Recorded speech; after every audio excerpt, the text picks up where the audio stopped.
میں ہو، چاہے بیوی کی صورت میں ہو، چاہے دولت کی صورت میں ہو، چاہے کھانے کی صورت میں ہو، جو بھی نعمت ملے ہر حال میں تمہیں اس کی نعمت کا چرچا کرنا ہے۔ مگر میرے پیارے، میں بہت تیزی کے ساتھ اپنی بات کو یہاں پر رکھنے کی کوشش کروں گا۔ انشاءاللہ مجھے کچھ ہی دیر میں یہاں سے جانا ہے۔ میرے پیارے، اللہ نے فرمایا کہ وَأَمَّا بِنِعْمَةِ رَبِّكَ فَحَدِّثْ، کہ اپنے رب کی نعمتوں کا خوب خوب چرچا کرو۔ یہ آج کی رات وہ مقدس رات ہے، یہ آج کی وہ بزم، یہ مقدس بزم ہے کہ اس بزم میں ہم اور آپ سب سے بڑی نعمت، سب سے بڑی دولت، سب سے بڑی ثروت، سب سے بڑی دنیا کی طاقت و شہرت جس کا ذکر ہم کرنے کے لیے حاضر ہوئے ہیں، وہ آمنہ کی ذات ہے، محمد رسول اللہ صلی اللہ علیہ وسلم کی ذات ہے۔ اللہ تعالیٰ نے اپنا محبوب اس دنیا میں پیدا فرما کے ہم گنہگاروں کو دنیا کی ساری نعمتوں پہ، ساری نعمتوں سے بڑھ کر نعمت محمد رسول اللہ کے عطا فرما دی۔ حضور کی نعمت ایسی نعمت ہے کہ وہ سب کے لیے نعمت ہے، چاہے اس میں مسلمان ہو، چاہے اس کے اندر سکھ ہو، چاہے اس کے اندر ہندو ہو، چاہے اس کے اندر پارسی ہو، چاہے اس کے اندر مجوسی ہو، چاہے اس کے اندر کسی بھی دھرم کے ماننے والے ہو۔ اللہ تعالیٰ نے قرآن مقدس میں ارشاد فرمایا وَمَا أَرْسَلْنَاكَ إِلَّا رَحْمَةً لِّلْعَالَمِينَ، کہ محبوب ہم نے آپ کو سارے جہانوں کے لیے رحمت بنا کر بھیجا ہے۔ یعنی ہمارے نبی، وہ ہمارے نبی چاہے زمین والوں کے لیے رحمت ہے، آسمان والوں کے لیے رحمت ہے، چاند کے لیے رحمت ہے، سورج کے لیے رحمت ہے، ان پرندوں کے لیے رحمت ہے، عرش و کرسی کے لیے رحمت ہے، انسان ملت اسلامیہ مسلمانوں کے لیے رحمت ہے، ہندوؤں کے لیے رحمت ہے، سکھوں کے لیے رحمت ہے، عیسائیوں کے لیے رحمت ہے، یعنی پادریوں کے لیے رحمت ہے، حتیٰ کہ ساری کائنات کے لیے اللہ تعالیٰ نے اپنے محبوب کو رحمت بنا کر بھیجا ہے، اور ایسا رحمت بنا کر بھیجا کہ انسان ملت اسلامیہ ایسا رحمت بنا کر بھیجا ہے کہ آپ کی پیدائش سے پہلے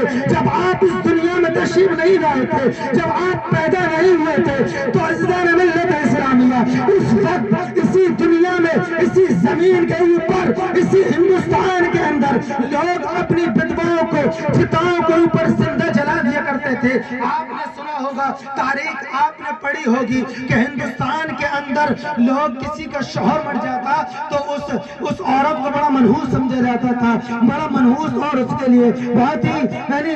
افسر سمجھا جاتا تھا۔ اس عورت کے لیے اسی شوہر کی چتا پر زندہ جلا دیا جاتا تھا۔ ایسے ہی عرب کے ریگستانوں میں جہاں ہم سب کے آقا پیدا ہوئے ہیں، وہاں عرب کے ریگستانوں میں بھی اگر کسی کے گھر میں ایک لڑکی پیدا ہو جایا کرتی تھی، لڑکی پیدا ہو جاتی تو وہاں پر لڑکی کے لیے بہت ہی زیادہ نحوست سمجھا جایا کرتا تھا، اس کے لیے بہت ہی برا سمجھا جایا کرتا تھا۔ عزیزان ملت اسلامیہ، حضور صلی اللہ علیہ وسلم اس دنیا میں تشریف نہیں لائے تھے، اس سے پہلے یعنی لوگ اپنی زندہ بیٹیوں کو گڈھوں کے اندر گاڑ دیا کرتے تھے۔ حضرات محترم، ایک باپ اپنی بیٹی کے لیے یعنی کہتا ہے کہ میری بیٹی تیری فلاں جگہ دعوت ہے، اپنے ساتھ لے کر جاتا ہے، ساتھ لے کر جاتا ہے تو جب بیابان جنگل میں پہنچ جاتا ہے، گڈھا کھودنا شروع کرتا ہے، بیٹی پوچھتی ہے کہ ابا جان آپ گڈھا کیوں کھود رہے ہیں، آپ بتائیے گڈھا کیوں کھود رہے ہیں؟ کہ بیٹی بس میں ایسے ہی گڈھا کھود رہا ہوں۔ حضرات محترم،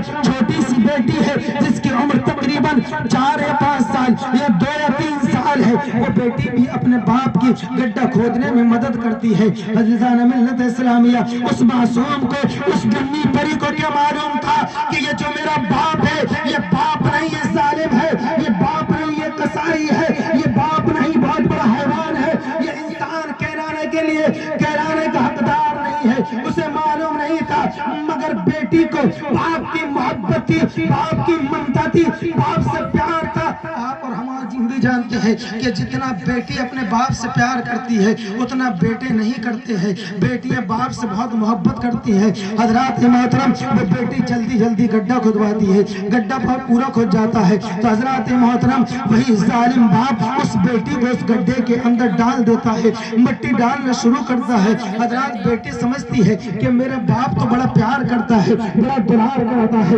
بڑی محبت کرتا ہے، بڑا عشق کرتا ہے، یہ مجھے کیسے دفنا سکتا ہے، کیسے گاڑ سکتا ہے؟ وہ سوچتی ہے کہ میرا باپ مجھ سے مذاق کر رہا ہے، مجھ سے دلار کر رہا ہے۔ حضرات جب گردن تک دب جاتی ہے تو پوچھتی ہے ابا حضور آپ یہ کیا کر رہے ہیں، آپ یہ کیا کر رہے ہیں؟ مجھے دبا رہے ہیں، مجھے سانس نہیں آ رہی ہے، میرا دم گھٹ رہا ہے۔ حضرات محترم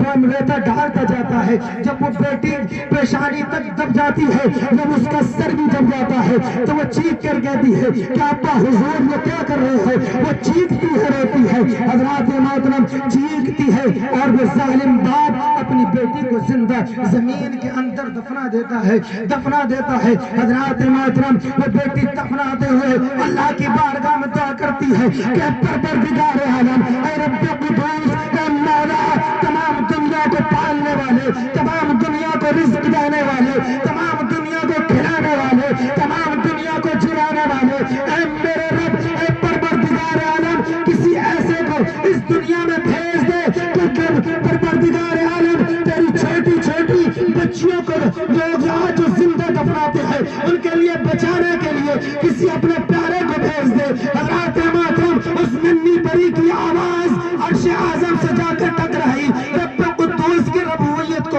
جلال آ گیا۔ پروردگار عالم نے مکے میں حضرت آمنہ کے ہاں پر محمد عربی کی شکل ایک چاند بھیج دیا۔